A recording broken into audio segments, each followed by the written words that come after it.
How to loop a video on Instagram story. So go ahead and open your Instagram application. Now, once you're in the home page, swipe your screen to the right, and this will bring you to your camera page of your story. Now, there is a bunch of icons on the left side of the screen, and under the create icon, there is an infinity icon, which is the boomerang. So click on that. Now we just have to record a video while we are in the boomerang mode. So just long press on the circle icon, and after that the recorded video will loop by itself since this is the default feature of the boomerang mode.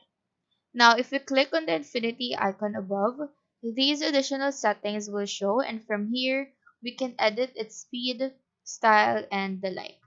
So once you're done editing, just click on the add story and that should do it. So that is how to loop a video on Instagram story. Do let us know if this video helped you out, and if you have any question, feel free to drop them down below. Thank you for watching and have a nice day.